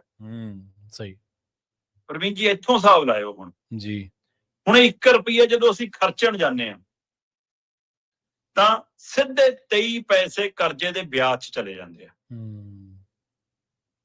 ਤੇ 12 ਪੈਸੇ ਸਾਡੇ ਬਿਜਲੀ ਤੇ ਹੋਰ ਸਬਸਿਡੀ 'ਚ ਚਲੇ ਜਾਂਦੇ ਆ। 23 ਤੇ 12 35 ਹੁੰਦੇ ਆ ਜਨਾਬ। ਸਹੀ ਗੱਲ। 35 ਪੈਸੇ ਅਸੀਂ ਕਰਜ਼ਾ ਚੱਕਿਆ, 35 ਪੈਸੇ ਨਾਲ ਹੀ ਅਸੀਂ ਵਿਆਜ ਤੇ ਮੁਫਤ ਵਾਲੀਆਂ ਯੋਜਨਾਵਾਂ ਤੇ ਲਾਤਾ। ਕਰਜ਼ੇ ਚੋਂ ਮੂਲਧਨ ਚੋਂ ਰੁਪਈਆ ਨਹੀਂ ਤਾਰਿਆ ਜੀ। ਸਹੀ ਗੱਲ ਹੈ, ਬਿਲਕੁਲ। ਕਰਜ਼ਾ ਲੈ ਕੇ ਵਿਆਜ ਤੇ ਮੁਫਤ ਯੋਜਨਾਵਾਂ ਹੀ ਉਤਾਰ ਪਾ ਰਹੇ ਆ ਤੇ ਫਿਰ ਮੂਲਧਨ ਕਦੋਂ ਉਤਾਰਨਾ ਤਾਂ ਵਧੂਗਾ ਜੀ। ਫਿਰ ਕਰਜ਼ਾ ਹੋਰ ਚੱਕੀ ਜਾਇਓ ਤੇ ਮੂਲਧਨ ਵੱਧਦਾ ਜਾਊਗਾ। 23 ਪੈਸੇ ਵਿਆਜ ਦੇ ਉੱਤੇ ਖਰਚਦੇ ਆ ਅਸੀਂ, 18 ਪੈਸੇ ਅਸੀਂ ਤਨਖਾਹਾਂ ਤੇ ਪ੍ਰਸ਼ਾਸਨਿਕ ਪਹਿਲੂ ਤੇ ਖਰਚਦੇ ਆ, 12 ਪੈਸੇ ਅਸੀਂ ਬਿਜਲੀ ਸਬਸਿਡੀ ਤੇ ਖਰਚਦੇ ਆ। ਇਹ 3 ਚੀਜ਼ਾਂ ਦੇ ਉੱਤੇ ਖਰਚ ਕੇ 53 ਪੈਸੇ ਸਾਡੇ ਗਏ ਜੀ। ਪਿੱਛੇ ਬਚੇ 47 ਪੈਸੇ। ਹੁਣ 47 ਪੈਸੇ ਚੋਂ ਪੰਜਾਬ ਤੇ ਲੱਗਣਾ ਜੀ ਪੈਸਾ। ਕਿੰਨਾ ਲੱਗ ਜੂ ਹੁਣ ਹਿਸਾਬ ਨਾਲ ਪਾ ਲਓ। ਸਭ ਤੋਂ ਵੱਧ ਜੇ ਦੁਹਾਈ ਦੇ ਵਿੱਚ ਕਿਤੇ ਆ ਰਿਹਾ ਤਾਂ ਉਹ 10 ਪੈਸੇ ਸਿੱਖਿਆ ਤੇ ਹੈ। ਹੋਰ ਕਿਸੇ ਤੇ ਤਾਂ ਦੁਹਾਈ ਚ ਵੀ ਨਹੀਂ ਕਿ 2 ਅੱਖਰਾਂ ਚ ਵੀ ਆ ਜਾਵੇ। 10 ਪੈਸੇ ਸਿੱਖਿਆ ਤੇ ਆ, 9 ਪੈਸੇ ਸਿਹਤ ਤੇ ਸਮਾਜਿਕ ਸੁਰੱਖਿਆ ਤੇ ਆ, 8 ਪੈਸੇ ਖੇਤੀ ਤੇ ਪਿੰਡੂ ਵਿਕਾਸ ਤੇ ਆ, ਹੈ ਜੀ। 7 ਪੈਸੇ ਫਿਰ ਸਾਡਾ ਸ਼ਹਿਰੀ PWD ਇਹਨਾਂ ਤੇ ਆ। 5 ਪੈਸੇ ਅਸੀਂ ਜੀ ਫਿਰ ਹੋਰਨਾਂ ਵਿਕਾਸ ਲਈ ਖਰਚਦੇ ਆ ਤੇ ਕੁੱਲ ਮਿਲਾ ਕੇ ਸਾਡੀ ਇਹੀ ਜੀ ਸਥਿਤੀ ਹੈ। ਸਹੀ ਹੈ। ਸੋ ਇਹ ਸਾਰਾ ਵਰਤਾਰਾ ਤੁਹਾਡੇ ਉੱਤੇ ਸੰਕੇਤ ਕਰਦਾ ਕਿ 8 ਪੈਸਾ ਸਾਡਾ ਓਵਰਆਲ ਜਿਹੜਾ ਖਰਚ ਹੋ ਗਿਆ। ਸੋ ਕੁੱਲ 47 ਪੈਸੇ ਪੰਜਾਬ ਦੇ ਵੱਖ-ਵੱਖ ਵੰਡ ਲਈ ਨੇ ਤੇ 53 ਪੈਸੇ ਸਾਡੇ ਕਰਜ਼ੇ 'ਚ, ਸਬਸਿਡੀ 'ਚ, ਕਰਜ਼ੇ ਦੇ ਵਿਆਜ 'ਚ, ਕਰਜ਼ਾ ਵੀ ਨਹੀਂ ਵਿਆਜ 'ਚ, ਵਿਆਜ 'ਚ, ਸਬਸਿਡੀ 'ਚ ਤੇ ਤਨਖਾਹਾਂ ਭੱਤਿਆਂ 'ਚ ਚਲੇ ਜਾਂਦੇ ਆ ਜਨਾਬ। ਆਹ ਪੰਜਾਬ ਦੀ ਆਰਥਿਕ ਸਥਿਤੀ ਦਾ ਅੰਕਲਨ ਪਿਆ। ਇਹਦੇ ਉੱਤੇ ਕੋਈ ਵਿਧਾਨ ਸਭਾ 'ਚ ਚਰਚਾ ਨਾ, ਕੋਈ ਚਰਚਾ, ਕੋਈ ਵਿਰੋਧੀ ਧਿਰ ਦਾ ਸਵਾਲ ਕਦੇ ਲੱਗਿਆ ਹੋਵੇ, ਕਦੇ ਸੱਤਾਧਾਰੀ ਧਿਰ ਨੇ ਬਹਿਸ ਕਰਾਈ ਹੋਵੇ, ਕਦੇ ਇਹਦੇ ਤੇ ਮੰਥਨ ਹੋਇਆ ਹੋਵੇ, ਕੋਈ ਮਤਲਬ ਨਹੀਂ। ਟਾਸਕ ਤੁਹਾਡਾ, ਟਾਰਗੇਟ ਤੁਹਾਡਾ, ਟੀਚਾ ਤੁਹਾਡਾ 2027 ਹੈ। ਚਾਹੇ ਉਰਲੇ ਪਾਸੇ ਬੈਠੇ ਹੋ, ਚਾਹੇ ਪਰਲੇ ਪਾਸੇ ਬੈਠੇ ਹੋ, ਚਾਹੇ ਸੱਜੇ ਬੈਠੇ ਹੋ, ਚਾਹੇ ਖੱਬੇ ਬੈਠੇ ਹੋ, ਤੁਸੀਂ 27 ਨੂੰ ਧਿਆਨ 'ਚ ਰੱਖ ਕੇ ਲੋਕ ਲਵਾਉਣੀਆਂ ਗੱਲਾਂ ਨਾਲ ਲੋਕਾਂ ਨੂੰ ਭਰਮਾਉਣਾ, ਠੱਗਣਾ ਚਾਹੁੰਦੇ ਹੋ। ਇਹ ਤੋਂ ਵੱਧ ਕੇ ਕੋਈ ਕਿਸੇ ਦਾ ਮਕਸਦ ਨਹੀਂ ਹੈ ਜੀ। ਵਿਧਾਨ ਸਭਾ ਦੇ ਵਿੱਚ ਬੈਠੀਆਂ ਤਾਂ ਦੋਨੇ ਧਿਰਾਂ ਬਾਰੇ ਤੁਸੀਂ ਦੱਸ ਦਿੱਤਾ, ਦੋਨਾਂ ਨੂੰ ਚੰਗੀ ਤਰ੍ਹਾਂ ਐਕਸਪੋਜ਼ ਵੀ ਕਰ ਦਿੱਤਾ ਸ਼ਰਮਾ ਜੀ। ਪਰ ਵਿਧਾਨ ਸਭਾ ਤੋਂ ਜਿਹੜੇ ਬਾਹਰ ਨੇ, ਸੁਖਬੀਰ ਬਾਦਲ ਨਾ ਉਹ MLA ਨੇ, ਨਾ ਉਹ MP ਨੇ ਇਸ ਟਾਈਮ, ਉਹ ਕਿਹੜਾ ਗੱਲ ਕਰਦੇ ਨੇ ਕਿਸੇ ਏਜੰਡੇ ਦੀ ਜਾਂ ਕਿਸੇ ਰੋਡ ਮੈਪ ਦੀ। ਉਹ ਵੀ ਮੈਂ ਗੈਂਗਸਟਰਾਂ ਨੂੰ ਆਹ ਕਰ ਦੂੰ, ਮੈਂ ਫਲਾਣੇ ਨੂੰ ਆਹ ਕਰ ਦੂੰ, ਮੈਂ ਇੰਨਾ ਕੁਛ ਬਣਾ ਦੂੰ, ਮੈਂ ਕਰ ਦੂੰ। ਪੈਸਾ ਕਿੱਥੋਂ ਆਊਗਾ? ਜਿਹੜਾ ਸਿਰ ਚੜਿਆ ਉਹ ਲਊਗਾ ਕਿਵੇਂ? ਫ੍ਰੀ ਬੀਜ ਦਾ ਹੱਲ ਕੀ ਹੈ ਤੁਹਾਡੇ ਕੋਲੇ? ਇਸ ਤਰ੍ਹਾਂ ਦਾ ਕੋਈ ਇਹ ਜਿਹੜੇ ਇਹਨਾਂ ਦੀਆਂ ਗੱਲਾਂ ਦੇ ਵਿੱਚ ਇਹਨਾਂ ਮਰਜ਼ਾਂ ਦਾ, ਇਹਨਾਂ ਦਰਦਾਂ ਦਾ ਕੋਈ ਇਲਾਜ ਨਹੀਂ ਹੈਗਾ। ਬੀਬੀਆਂ ਵਾਲਾ 1000 ਰੁਪਇਆ ਵੀ ਕਹਿੰਦੇ ਸਿਆਸੀ ਚਾਲ ਬਣ ਗਿਆ ਜੀ। ਪ੍ਰਵੀਨ ਜੀ, ਬਿਲਕੁਲ ਇਹ ਤੈਅ ਸੀਗਾ ਕਿ ਇਸ ਬਜਟ ਦੇ ਵਿੱਚ ਇਸ ਨੂੰ ਲੈ ਕੇ ਆਉਣਗੇ। 9300 ਕਰੋੜ ਰੁਪਈਆ ਸਾਲਾਨਾ ਖਰਚੇ ਦਾ ਦਮ ਭਰ ਰਹੇ ਨੇ ਤੇ ਇਹ ਕਿੱਥੋਂ ਆਉਣਾ ਪੈਸਾ? ਇਹ ਆਪਣੇ ਆਪ 'ਚ ਸਵਾਲ ਖੜਾ ਜੀ ਜੀ। ਮੁਫਤ ਬਿਜਲੀ, ਮੁਫਤ ਬੱਸ ਸਫ਼ਰ ਬੀਬੀਆਂ ਲਈ, ਮੁਫਤ ਰਾਸ਼ਨ ਵਾਲੀ ਯੋਜਨਾ ਤੇ ਦਮ ਭਰ ਰਹੇ ਨੇ, ਸਿਹਤ ਬੀਮੇ ਦਾ ਦਮ ਭਰ ਰਹੇ ਨੇ ਮੁਫਤ ਯੋਜਨਾ ਦਾ, ਮੁਫਤ ਤੀਰਥ ਯਾਤਰਾ ਯੋਜਨਾ ਤੇ ਹੁਣ ਬੀਬੀਆਂ ਲਈ 1000 ਰੁਪਈਆ ਪਲੱਸ 1500 ਰੁਪਈਆ, 1000 ਰੁਪਈਆ ਜਨਰਲ ਵਰਗ ਲਈ ਤੇ 1500 ਦਲਿਤ ਭਾਈਚਾਰੇ, SC BC ਭਾਈਚਾਰੇ ਲਈ। ਸਹੀ। ਦੇਖੋ ਪ੍ਰਵੀਨ ਜੀ, ਇੱਕ ਤਾਂ ਉਹ ਪਰਿਵਾਰ ਹੋਣਗੇ ਜਿਨ੍ਹਾਂ ਲਈ 1000 ਰੁਪਈਆ ਮਜ਼ਾਕ ਲੱਗੂਗਾ ਜੇ ਉਹਨਾਂ ਦੀ ਜੇਬ 'ਚ ਆਊਗਾ। ਉਹ ਲੈਣਗੇ ਵੀ ਤੇ ਮਜ਼ਾਕ ਵੀ ਉਡਾਉਣਗੇ ਜੀ ਜੀ। ਹੈ ਨਾ, ਲੈਣੋਂ ਇਨਕਾਰੀ ਵੀ ਨਹੀਂ ਹੋਣਗੇ, ਹੈ ਨਾ। ਜਾਂ ਤਾਂ ਲੀਕ ਮਾਰ ਕੇ ਚੱਲੋ ਨਾ ਕਿ ਆ ਜੋ ਵੀ ਨਹੀਂ ਚਾਹੀਦਾ ਇਹ ਜਿਹਾ ਪੈਸਾ, ਹੈ ਨਾ, ਦਮ ਰੱਖਣਾ ਪੈਂਦਾ ਉਹਦੇ ਲਈ। ਜੀ ਜੀ ਬਿਲਕੁਲ। ਜਾਂ ਫਿਰ ਮਜ਼ਾਕ ਨਾ ਡਾਓ ਫਿਰ ਜੇ ਲੈ ਰਹੇ। ਦੂਸਰੇ ਪਾਸੇ ਪੰਜਾਬ ਦੇ ਬਹੁਤ ਉਹ ਪਰਿਵਾਰ ਹੋਣਗੇ ਜਿਹੜਾ ਘਰਾਂ 'ਚ ਸਿਰਫ ਬਿਰਧ ਹੱਥ ਰਹਿ ਗਏ, ਜਿਨ੍ਹਾਂ 'ਚ ਮਤਲਬ ਬਜ਼ੁਰਗ ਜੋੜੇ ਨੇ, ਕੋਈ ਇਕੱਲਾ ਹੈ ਤੇ ਕੋਈ ਜੋੜੇ ਦੇ ਰੂਪ 'ਚ। ਜੇ ਉਹਨਾਂ ਦੇ ਘਰਾਂ 'ਚ ਬੁਢਾਪਾ ਪੈਨਸ਼ਨ ਆ ਵੀ ਰਹੀ ਹੈ ਜਾਂ ਇਕੱਲੀ ਬਜ਼ੁਰਗ ਨੂੰ ਵਿਧਵਾ ਪੈਨਸ਼ਨ ਮਿਲ ਵੀ ਰਹੀ ਹੈ, ਤੇ ਜੇ ਉਹਦੇ ਵਿੱਚ 1000 ਰੁਪਇਆ ਐਡ ਵੀ ਹੋ ਜਾਵੇ ਤਾਂ ਉਹ ਮਾੜਾ ਨਹੀਂ। ਜੇ ਮੰਨ ਲਓ 2 ਜਣਿਆਂ ਨੂੰ 3000 ਮਿਲਦਾ ਤੇ 2000 ਹੋਰ ਮਿਲ ਜੂ 5000, ਤਾਂ ਵੀ ਘਰ ਦਾ ਚੁੱਲ੍ਹਾ ਨਹੀਂ ਚੱਲਦਾ 5000 ਨਾਲ। ਠੀਕ ਹੈ ਨਾ। ਇਹ ਲੋੜਵੰਦ ਪਰਿਵਾਰ ਨੇ, ਅਸੀਂ ਇਹ ਨਹੀਂ ਕਹਿੰਦੇ ਕਿ ਹਾਂ ਨਹੀਂ ਮਿਲਣਾ ਚਾਹੀਦਾ, ਪਰ ਸਵਾਲ ਇਹ ਹੈ ਕਿ ਸਿਹਤ, ਸਿੱਖਿਆ, ਸਮਾਜਿਕ ਸੁਰੱਖਿਆ, ਜੇ ਸਰਕਾਰ ਇਹਨਾਂ ਬੁਨਿਆਦੀ ਚੀਜ਼ਾਂ ਵੱਲ ਧਿਆਨ ਦੇਵੇ ਤੇ ਉਹਦੇ ਨਾਲ ਕਾਫੀ ਕੁਝ ਪੰਜਾਬ ਮਜ਼ਬੂਤ ਹੋ ਸਕਦਾ। ਓਵਰਆਲ ਪੰਜਾਬ ਨੂੰ ਮਜ਼ਬੂਤ ਕਰਨ ਦੇ ਲਈ ਕੋਈ ਰੋਡ ਮੈਪ ਲੈ ਕੇ ਚੱਲਣਾ, ਕਿ ਰੁਜ਼ਗਾਰ ਦਾ, ਚੁੱਲ੍ਹਾ ਮੱਘਣ ਦਾ, ਇਹ ਹੀਲਾ ਵਸੀਲਾ ਕਰਨਾ, ਉਹਦੇ ਲਈ ਕੋਈ ਯੋਜਨਾ ਨਹੀਂ। ਇਹ ਪੈਸੇ ਕੁਝ ਪਰਿਵਾਰਾਂ ਲਈ, ਬਹੁਤ ਲੋੜਵੰਦ ਪਰਿਵਾਰਾਂ ਲਈ ਵਾਜਬ ਨੇ, ਸਹੀ ਗੱਲ, ਪਰ ਸਾਰੇ ਪਰਿਵਾਰਾਂ ਦੇ ਵਿੱਚ ਤੁਹਾਡਾ ਤਰੀਕਾ ਇਹ ਬਣਾ ਕੇ ਕਿ ਸਿੱਟਣੇ ਇੱਕ ਵਾਰ ਪੈਸੇ, ਇਹਨੂੰ ਵੋਟ ਖਰੀਦਣਾ ਕਹਿੰਦੇ ਆ। ਤੇ ਤੁਸੀਂ ਇਸ ਨੀਤੀ ਤੇ ਇਸ ਨੂੰ ਲੈ ਕੇ ਆਏ ਹੋ। ਹੁਣ ਤੁਹਾਨੂੰ ਲੱਗਦਾ ਕਿ ਬੀਜੇਪੀ ਦੀ ਨਜ਼ਰ ਐਸੀ ਵਰਗ ਤੇ ਇਸ ਲਈ 500 ਰੁਪਇਆ ਵਧਾ ਦਿਓ। ਤੁਹਾਨੂੰ ਲੱਗਦਾ ਕਿ ਦੁਆਬੇ ਖੇਤਰ 'ਚ ਚੰਨੀ ਜਿੱਤ ਗਿਆ ਸੀ, ਕਾਂਗਰਸ ਨਾ ਕਿਤੇ ਜ਼ਿਆਦਾ ਲੈ ਜਾਵੇ ਦਲਿਤ ਭਾਈਚਾਰੇ ਨਾਲ, ਇਸ ਲਈ 500 ਰੁਪਇਆ ਵਧਾ ਦਿਓ। ਮਤਲਬ 500 ਰੁਪਇਆ ਪਲੱਸ ਕਰਕੇ ਤੁਸੀਂ ਉਹ ਵੋਟ ਦੀ ਗਰੰਟੀ ਲੈਣ ਨੂੰ ਫਿਰਦੇ ਹੋ ਉਹਨਾਂ ਤੋਂ। ਇਹ ਵੋਟ ਦੀ ਸਿਆਸਤ ਹੈ। ਸਹੀ ਹੈ। ਹੁਣ ਇਹ 1000 ਰੁਪਏ ਦੇ ਪਹਿਲੂ ਦੇ ਉੱਤੇ ਠੀਕ ਹੈ, ਤੁਸੀਂ ਜ਼ਿਆਦਾ ਸ਼ਰਤਾਂ ਵੀ ਨਹੀਂ ਲਾਈਆਂ ਕਿ ਭਾਈ ਜੇ ਤਾਂ ਕੋਈ ਸਰਕਾਰੀ ਮੁਲਾਜ਼ਮ ਹੈ ਬੀਬੀ, ਪਹਿਲਾਂ ਰਹੀ ਜਾਂ ਮੌਜੂਦਾ, ਫਿਰ ਤਾਂ ਨਹੀਂ ਮਿਲੂ। ਫਿਰ ਤੁਸੀਂ ਕਿਹਾ ਕਿ ਵੀ ਜੇ ਉਹ ਇਨਕਮ ਟੈਕਸ ਦੀ ਰਿਟਰਨ ਭਰਦੀ ਹੈ ਕੋਈ ਮਸਲਾ ਨਹੀਂ, ਪਰ ਜੇ ਇਨਕਮ ਟੈਕਸ ਦੀ ਰਿਟਰਨ ਜਦੋਂ ਟੈਕਸ ਕੱਟਦਾ ਫਿਰ ਉਹਨੂੰ ਨਹੀਂ ਮਿਲੂ। ਮਤਲਬ ਵਾਜਬ ਰੋਕਾਂ ਲਾਈਆਂ। ਇਹ ਨਹੀਂਗਾ ਕਿ ਬਹੁਤ ਜ਼ਿਆਦਾ ਬਹਾਨੇਬਾਜ਼ੀ ਹੈ ਇਹਦੇ ਵਿੱਚ, ਪਰ ਤਾਂ ਵੀ ਲੋਕਾਂ ਨੂੰ ਸ਼ੰਕੇ ਸ਼ੋਭੇ ਹੈ ਕਿ ਨਹੀਂ ਮਿਲਣਾ ਸਮੇਂ ਸਿਰ। ਸਹੀ ਹੈ। ਅਪ੍ਰੈਲ ਤੋਂ ਰਜਿਸਟ੍ਰੇਸ਼ਨ ਸ਼ੁਰੂ ਦਾ ਡਰਾਮਾ ਹੋਣਾ। ਮੰਨਿਆ ਜਾ ਰਿਹਾ ਕਿ ਚੋਣਾਂ ਤੋਂ 4 ਮਹੀਨੇ 6 ਮਹੀਨੇ ਪਹਿਲਾਂ ਇਕੱਠੀ ਇੱਕ ਕਿਸ਼ਤ ਪਾ ਕੇ ਹੀ ਗਰੰਟੀ ਕਰਨ ਦੀ ਕੋਸ਼ਿਸ਼ ਕਰਨਗੇ, ਜਿਵੇਂ 10,000 ਦੀ ਕਿਸ਼ਤ ਯੂਪੀ 'ਚ ਪਾਈ ਸੀ। ਉਹੇ ਜਿਹੇ ਫਾਰਮੂਲੇ ਤੇ ਕੰਮ ਕਰ ਰਹੇ ਹੋਣੇ। ਪਰ ਆਪਾਂ ਆਰਥਿਕ ਸਥਿਤੀ ਦੀ ਵੀ ਗੱਲ ਕੀਤੀ ਹੈ, ਬਿਲਕੁਲ। ਆਪਾਂ ਪੰਜਾਬ ਦੇ ਚੰਗੇ ਤੇ ਕਮਜ਼ੋਰ ਵਰਗ ਪਰਿਵਾਰਾਂ ਦੇ ਹਵਾਲੇ ਨਾਲ ਵੀ ਗੱਲ ਕੀਤੀ ਹੈ। ਇਸ ਮਸਲੇ ਤੇ ਵਿਰੋਧੀ ਧਿਰਾਂ ਸਰਕਾਰ ਨੂੰ ਘੇਰ ਲੈਣਗੀਆਂ ਜੀ, ਲੱਗਦਾ ਨਹੀਂ ਐਦਾਂ ਉਹਨਾਂ 'ਚ। ਉਹਨਾਂ ਨੂੰ ਆਪਣਾ ਹੀ ਪਾਲਾ ਖਾਈ ਜਾਂਦਾ ਹੈ ਕਿ ਇਹ 1000 ਰੁਪਏ ਵਾਲਾ ਜਿਹੜਾ ਜਾਲ ਵੋਟਾਂ ਲਈ ਵਿਛਾਇਆ ਭਗਵੰਤ ਮਾਨ ਦੀ ਪਾਰਟੀ ਨੇ, ਸਰਕਾਰ ਨੇ, ਜੇ ਇਹਦਾ ਵਿਰੋਧ ਕੀਤਾ ਤਾਂ ਸਾਡੀਆਂ ਵੋਟਾਂ ਨਾ ਖਰਾਬ ਹੋ ਜਾਣ। ਜੇ ਇਹਦੇ ਹੱਕ ਚਾਹੁੰਦੇ ਆ ਸਿੱਧੇ, ਫਿਰ ਅਸੀਂ ਕਿਵੇਂ ਕਹਾਂਗੇ ਕਿ ਆਰਥਿਕ ਸਥਿਤੀ ਮਾੜੀ ਹੈ ਜੀ। ਸਹੀ ਹੈ। ਜੇ ਅਸੀਂ ਕੱਲ ਨੂੰ ਇਹ ਕਹਿੰਦੇ ਅਸੀਂ ਵੀ ਦੇਾਂਗੇ, ਹੈ ਨਾ, ਫਿਰ ਕਹਿਣਗੇ ਤੁਹਾਡੀ ਵਾਰ ਨੂੰ ਪੈਸਾ ਕਿੱਥੋਂ ਆ ਜਾਊਗਾ, ਇਹਨਾਂ ਦੀ ਵਾਰ ਨੂੰ ਕਹਿੰਦੇ ਪੈਸਾ ਹੈ ਨਹੀਂ। ਉਹ ਐਸੇ ਫਸੇ ਨੇ, ਨਾ ਇਹਦੇ ਹੱਕ 'ਚ ਬੋਲ ਪਾਉਣ ਨਾ ਵਿਰੋਧ 'ਚ। ਇੱਕ ਸਾਡੇ ਸੀਨੀਅਰ ਪੱਤਰਕਾਰ ਨੇ, ਮੈਂ ਕੱਲ ਉਹਨੂੰ ਸੁਣ ਰਿਹਾ ਸੀਗਾ ਕਿਤੇ, ਤੇ ਉਹ ਕਹਿ ਰਹੇ ਸੀ, ਕਹਿੰਦੇ ਵੀ ਐਂ ਕਰਨ ਬਾਕੀ ਦਲਾਂ ਵਾਲੇ, ਜਿਹੜਾ 48,000 ਮੰਗੀ ਜਾਂਦੇ ਨੇ ਉਹਨਾਂ ਤੋਂ ਕੋਈ ਪਿਛਲਾ ਦੇ ਦਿਓ ਜੀ 4 ਸਾਲ ਦਾ, ਉਹ ਕਹਿ ਦੇਣਗੇ ਅਸੀਂ ਆ ਕੇ ਦੇ ਦਾਂਗੇ। ਦੇਣਾ ਕਿੱਥੋਂ ਉਹ ਵੀ ਦੱਸਣਾ ਪਊਗਾ ਨਾ। ਇਹ ਵੀ ਨਹੀਂ ਕਿਹਾ ਜਾਣਾ, ਸਵਾਲ ਤਾਂ ਇਹ ਵੀ ਨਹੀਂ ਕਿਹਾ ਜਾਣਾ। ਸੋ ਇਸ ਲਈ 1000 ਰੁਪਏ ਦਾ ਸਿਆਸੀ ਜਾਲ, ਜਿੱਥੇ ਸੱਤਾਧਾਰੀ ਧਿਰ ਲਈ ਅਜੇ ਵੀ ਚੁਣੌਤੀ ਬਣਿਆ, ਕਿਉਂਕਿ ਬਹੁਤ ਜ਼ਮੀਨਾਂ ਲੇਖੇ ਲਾਉਣ ਦੀ ਕੋਸ਼ਿਸ਼ ਕੀਤੀ ਇਹਦੇ ਲਈ, ਕਿ ਜ਼ਮੀਨਾਂ ਲੇਖੇ ਲਾ ਕੇ ਇਹਨਾਂ ਨੂੰ ਵੇਚ ਕੇ ਵੱਟ ਕੇ 1000 ਰੁਪਏ ਦੇ ਦਈਏ। ਪਰ ਆਖਰ ਇਹ ਹੱਕ ਚੱਬਿਆ ਕਿਵੇਂ ਆ, ਤੇ ਦੇਖਣ ਵਾਲੀ ਗੱਲ ਹੋਊਗੀ ਜਦੋਂ ਖਾਤਿਆਂ 'ਚ ਆਉਣਗੇ। ਤੇ ਇਸ ਲਈ ਉਹਨਾਂ ਲਈ ਤਾਂ ਇਹ ਜਾਲ ਮੁਸੀਬਤ ਬਣਿਆ ਹੀ ਬਣਿਆ, ਵਿਰੋਧੀ ਦਲਾਂ ਲਈ ਵੀ ਇਹ ਮੁਸੀਬਤ ਬਣਿਆ ਹੋਇਆ। ਪਰ ਬੀਬੀਆਂ ਅਜੇ ਖਾਸ ਕਰਕੇ ਜਿਵੇਂ ਡਰਾਮਾ ਰਚਾਇਆ, ਨਚਾ ਲੋ ਗਵਾ ਲੋ, ਇੰਨਾ ਪੰਜਾਬ ਹਲਕਾ ਨੀਗਾ। ਏਦਾਂ ਪੰਜਾਬ ਨੂੰ ਬਦਨਾਮ ਵੀ ਨਾ ਕਰੋ ਜੀ। ਸਹੀ ਹੈ, ਬਿਲਕੁਲ।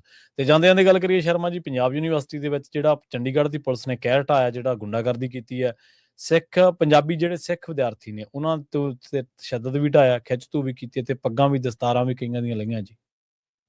ਪ੍ਰਵੀਨ ਜੀ, ਪੰਜਾਬ ਯੂਨੀਵਰਸਿਟੀ ਨੂੰ ਲਗਾਤਾਰ ਕੇਂਦਰ ਆਪਣੇ ਕੰਟਰੋਲ 'ਚ ਲੈਣ ਨੂੰ ਫਿਰਦਾ ਹੈ, ਉਹਦੇ ਕੇਂਦਰੀਕਰਨ ਦੀ ਕਵਾਇਦ ਹੈ। ਬਿਲਕੁਲ। ਉਹਦਾ ਰਾਸ਼ਟਰੀਕਰਨ ਹੋ ਜਾਵੇ, ਉਹਦਾ ਕੇਂਦਰੀਕਰਨ ਹੋ ਜਾਵੇ, ਉਹਦਾ RSS ਭਾਜਪਾਈਕਰਨ ਹੋ ਜਾਵੇ, ਇੱਕੋ ਚੀਜ਼ ਹੈ। ਕੋਈ ਚੀਜ਼ ਹੈ, ਤਿੰਨਾਂ 'ਚੋਂ ਇੱਕੋ ਵਰਤਾਰਾ ਹੈ। ਧੱਕੇ ਉਧਰ ਨੂੰ ਲੈ ਕੇ ਜਾਣਾ ਚਾਹੁੰਦੇ ਨੇ। ਉਸੇ ਕੜੀ ਦੇ ਤਹਿਤ ਕਿ ਅਸੀਂ ਜੀ 350 ਸਾਲਾ ਮਨਾ ਰਹੇ ਸ਼੍ਰੀ ਗੁਰੂ ਤੇਗ ਬਹਾਦਰ ਜੀ ਦਾ ਇੱਕ ਸਮਾਗਮ ਰੱਖਿਆ। ਠੀਕ ਹੈ, ਸਮਾਗਮ ਕੋਈ ਵੀ ਸੰਸਥਾ, ਕੋਈ ਵੀ ਧਿਰ, ਉੱਥੇ ABVP ਵੀ ਹੈ, ਤੇ ਉੱਥੇ ਸੱਥ ਵੀ ਹੈ, ਉੱਥੇ ਬਾਕੀ ਰਾਜਨੀਤਿਕ ਪਾਰਟੀਆਂ ਦੀ ਵੀ ਵਿੰਗ ਹੈਗੇ, ਵਿਦਿਆਰਥੀ ਵਿੰਗ, ਕੋਈ ਵੀ ਰੱਖ ਸਕਦਾ, ਰੱਖੋ। ਪਰ ਉਹ ਚ ਬੁਲਾਰੇ ਕੌਣ ਆ ਰਹੇ ਨੇ, ਇਹ ਕਾਫੀ ਕੁਝ ਤੈਅ ਕਰਦਾ। ਜੇ ਸੱਥ ਕਰਾਉਂਦੀ ਆ ਕੋਈ ਸਮਾਗਮ, ਉਹ ਬੁਲਾਰੇ ਕਿਹੜੀ ਬੁਲਾ ਰਹੀ ਹੈ, ਤੇ ਬਾਕੀ ਲੋਕ ਉਹਦੇ ਤੇ ਵੀ ਨਜ਼ਰ ਰੱਖਦੇ ਨੇ। ਤੇ ਜੇ ਹੁਣ RSS ਜਾਂ ਉਹਨਾਂ ਦਾ ਕੋਈ ਵਿੰਗ ਕਰਾ ਰਿਹਾ, ਤੇ ਉਹਨਾਂ ਚ ਬੁਲਾਰੇ ਕੌਣ ਨੇ, ਲੋਕਾਂ ਨੂੰ ਉਹ ਵੀ ਸਮਝ ਆਉਂਦੀ ਹੈ ਕਿ ਤੁਸੀਂ ਕਿਹੋ ਜਿਹੀ ਅੱਗ ਲਾਉਣਾ ਚਾਹੁੰਦੇ ਹੋ, ਕਿਹੋ ਜਿਹਾ ਵਰਗ ਵੰਡ ਕਰਨਾ ਚਾਹੁੰਦੇ ਹੋ, ਹੈਨਾ, ਕਿਹੋ ਜਿਹਾ ਰਲੇਵਾਂ ਕਰਾਉਣ ਨੂੰ ਫਿਰਦੇ ਹੋ, ਹੈਨਾ। ਇਹ ਸਾਰਿਆਂ ਨੂੰ ਸਮਝ ਆਉਂਦੀ ਹੈ ਕਿ ਤੁਸੀਂ ਕਿਵੇਂ ਰਲਗੱਡ ਕਰਨਾ। ਸੋ ਉਸ ਨੂੰ ਲੈ ਕੇ ਸੱਥ ਦੀ ਅਗਵਾਈ ਦੇ ਹੇਠ, ਕਿਉਂਕਿ ਉਹਨਾਂ ਦੇ ਨੁਮਾਇੰਦੇ ਜਿੱਤੇ ਹੋਏ ਨੇ ਤੇ ਯੂਨਿਟੀ ਹੈ, ਤੇ ਉਹਨਾਂ ਨੇ ਇਹਦਾ ਵਿਰੋਧ ਕੀਤਾ ਕਿ ਵੀ ਇਹ ਬੁਲਾਰੇ, ਇਹ ਤਰੀਕਾ ਮਨਜ਼ੂਰ ਨਹੀਂ ਸਾਨੂੰ। ਠੀਕ ਹੈ। ਤੇ ਜਾਂ ਸਾਡੇ ਸਵਾਲਾਂ ਦੇ ਜਵਾਬ ਦੇ ਦਿਓ, ਕਿ ਸਪਸ਼ਟ ਕਰ ਦਿਓ ਕਿ ਹਾਂ ਸਿੱਖ ਧਰਮ ਨੂੰ ਤੁਸੀਂ ਕਿਵੇਂ ਆਇਡੈਂਟੀਫਾਈ ਕਰਦੇ ਹੋ। ਇਹਦੇ ਉੱਤੇ ਉਹਨਾਂ ਕੋਲ ਜਵਾਬ ਨਹੀਂਗਾ। ਪੁਲਿਸ ਬਾਹਰ ਪ੍ਰਦਰਸ਼ਨ ਕਰ ਰਹੇ ਵਿਦਿਆਰਥੀਆਂ ਨੂੰ ਖਿੱਚਤੂ ਕਰ ਰਹੀ ਸੀ, ਤਾਂ ਵੀ ਕੁਝ ਬੱਚੇ ਸਾਰਥਕ ਤਰੀਕੇ ਨਾਲ ਅੰਦਰ ਚਲੇ ਗਏ। ਉਹਨਾਂ ਨੇ ਅੰਦਰ ਬੜੇ ਨਿਮਰਤਾ ਦੇ ਤਰੀਕੇ ਨਾਲ ਸਵਾਲ ਪੁੱਛੇ, ਬੜੇ ਅਦਬ ਤਰੀਕੇ ਨਾਲ ਸਵਾਲ ਪੁੱਛੇ। ਉਹਦਾ ਵੀ ਜਵਾਬ ਦੇਣ ਦੀ ਬਜਾਏ ਉਹਨਾਂ ਨੂੰ ਵੀ ਧੂ ਕਰਕੇ ਹਾਲ ਚੋਂ ਬਾਹਰ ਕੱਢਿਆ ਗਿਆ ਜੀ। ਬੱਚਿਆਂ ਨੂੰ ਬੱਸਾਂ 'ਚ ਲੱਦਿਆ, ਧੂਇਆ, ਘੜੀਸਿਆ, ਬਦਸਲੂਕੀ ਕੀਤੀ, ਦਸਤਾਰਾਂ, ਚੁੰਨੀਆਂ ਰੋਲੀਆਂ, ਤੇ ਬਾਅਦ ਚੋਂ ਕਿਸੇ ਨੂੰ ਕਿਤੇ ਜਾ ਕੇ ਲਾ ਦੋ, ਕਿਸੇ ਨੂੰ ਕਿਤੇ ਜਾ ਕੇ ਲਾ ਦੋ, ਥਾਣੇ ਲੈ ਗਏ ਜੀ, ਲਾਹ ਤੇ। ਸਵਾਲ ਇਹ ਹੈ ਕਿ ਜਦੋਂ ਤੁਸੀਂ ਸਿੱਖਿਆ ਦੇ ਮੰਦਰ, ਗਿਆਨ ਦੇ ਗੁਰਦੁਆਰੇ ਨੂੰ ਵੀ ਤੁਸੀਂ ਧਰਮ ਦੀ ਰੰਗਤ ਦਓਗੇ, ਫਿਰ ਇਹ ਮਨਜ਼ੂਰ ਨਹੀਂ। ਸੋ ਪੰਜਾਬ ਯੂਨੀਵਰਸਿਟੀ ਪਹਿਲਾਂ ਪੰਜਾਬ ਦੀ ਹੈ, ਸਹੀ ਹੈ, ਚੰਡੀਗੜ੍ਹ ਪੰਜਾਬ ਦਾ। ਇਸ ਨੁਕਤੇ ਤੇ ਤੁਸੀਂ ਆਉਣ ਲਈ ਤਿਆਰ ਨਹੀਂ, ਪਰ ਉਸ ਅਦਾਰੇ ਨੂੰ ਸਿੱਧਾ ਆਪਣੇ ਕੰਟਰੋਲ 'ਚ, ਆਪਣੀ ਵਿਚਾਰਧਾਰਾ ਦੇ ਕੰਟਰੋਲ 'ਚ ਲੈਣਾ ਚਾਹੁੰਦੇ ਹੋ। ਇਸ ਨੂੰ ਲੈ ਕੇ ਵਿਦਿਆਰਥੀਆਂ ਨੇ ਰੋਸ ਪ੍ਰਗਟਾਇਆ, ਤੇ ਪੁਲਿਸ ਅਮਿਤ ਸ਼ਾਹ ਦੀ ਜੀ, ਯੂਨੀਵਰਸਿਟੀ ਦੀ ਵਾਈਸ ਚਾਂਸਲਰ ਅਮਿਤ ਸ਼ਾਹ ਦੀ, ਰਾਜਪਾਲ ਅਮਿਤ ਸ਼ਾਹ ਦਾ, ਤੇ ਫਿਰ ਅਗਲਿਆਂ ਦੇ ਸੈਮੀਨਾਰ ਤੇ ਅਗਲਿਆਂ ਦੀ ਤੰਤਰ ਜੰਤਰ, ਅਗਲੇ ਕਹਿੰਦੇ ਤਾਂ ਵੀ ਨਾ ਅਸੀਂ ਕਰ ਸਕੀਏ। ਫਿਰ ਇਹ ਵਧੀਕੀਆਂ ਤਾਂ ਉਹਨਾਂ ਨੂੰ ਜਾਇਜ਼ ਲੱਗਦੀਆਂ ਨਾ ਜੀ। ਇਹ ਤਾਂ ਚੰਡੀਗੜ੍ਹ ਪੁਲਿਸ ਆ, ਚੰਡੀਗੜ੍ਹ ਦੇ ਵਿੱਚ ਯੂਨੀਵਰਸਿਟੀ, ਹਾਲਾਂਕਿ ਨਾ ਤਾਂ ਚੰਡੀਗੜ੍ਹ ਹੀ ਕੇਂਦਰ ਦਾ ਤੇ ਨਾ ਹੀ ਯੂਨੀਵਰਸਿਟੀ ਕੇਂਦਰ ਦੀ ਹੈ। ਪੁਲਿਸ ਆਪਦੀ ਜਦੋਂ ਲੈ ਲੈਣਗੇ ਆਪਦਾ ਵਾਪਸ, ਉਦੋਂ ਆਪਾਂ ਲੈ ਲਾਂਗੇ, ਉਦੋਂ ਭੇਜ ਦਿਆਂਗੇ ਉਹਨਾਂ ਦੀ ਵਾਪਸ। ਇੱਥੇ ਤਾਂ ਮੁੱਖ ਮੰਤਰੀ ਪੰਜਾਬ ਦੇ ਉੱਤੇ ਦੋਸ਼ ਲੱਗਦੇ ਰਹੇ ਵੀ ਜਦੋਂ ਧਰਨਾ ਚੱਲ ਰਿਹਾ ਸੀ ਤਾਂ ਉਹਨੇ ਪੁਲਿਸ ਭੇਜਤੀ ਮੋਹਾਲੀ ਦੇ ਵਿੱਚ, ਉਹ ਰੋਕ ਰਹੀ ਸੀ ਲੋਕਾਂ ਨੂੰ। ਉਹਨਾਂ ਨੂੰ ਕੀ ਡਰ ਸੀਗਾ? ਹੁਣ ਵੀ ਹਾਲ ਤੱਕ ਦੱਸ ਦੇਣਗੇ ਮੁੱਖ ਮੰਤਰੀ ਦਾ, ਪੰਜਾਬ ਸਰਕਾਰ ਦਾ ਇਸ ਮਸਲੇ ਤੇ ਕੋਈ ਬਿਆਨ, ਕਿਤੇ ਟਿੱਪਣੀ ਆਈ ਹੋਵੇ ਕੋਈ? ਨਾ, ਕਦੇ ਵੀ ਨਹੀਂ, ਕਦੇ ਵੀ ਨਹੀਂ। ਉਹ ਤਾਂ ਕੱਲ ਵੀ ਗੁਰਦਾਸਪੁਰ ਕਾਦੀਆਂ ਖੇਤਰ ਜਾ ਕੇ ਆ ਕੇ ਰਣਜੀਤ ਸਿੰਘ ਦੇ ਘਰ ਤੱਕ ਨਹੀਂ ਜਾ ਹੋਏ। ਜੀ ਜੀ, ਬਿਲਕੁਲ। ਤੇ ਸ਼ਰਮਾ ਜੀ, ਇਹਨਾਂ ਖਾਸ ਖਬਰਾਂ ਤੇ ਖਾਸ ਜਾਣਕਾਰੀਆਂ ਦੇ ਲਈ ਤੁਹਾਡਾ ਬਹੁਤ ਧੰਨਵਾਦ ਜੀ। ਸਤਿ ਸ੍ਰੀ ਅਕਾਲ ਜੀ। ਪ੍ਰੋਗਰਾਮ ਖਬਰ ਤੇ ਨਜ਼ਰ ਨੂੰ ਆਪਾਂ ਇੱਥੇ ਸਮਾਪਤ ਕਰਾਂਗੇ। ਤੁਹਾਡਾ ਸਾਰਿਆਂ ਦਾ ਵੀ ਬਹੁਤ ਧੰਨਵਾਦ। ਸਤਿ ਸ੍ਰੀ ਅਕਾਲ। ਇਸੇ ਤਰ੍ਹਾਂ ਜੁੜੇ ਰਹੋ ਪੰਜਾਬੀ ਰੇਡੀਓ USA ਦੇ ਨਾਲ।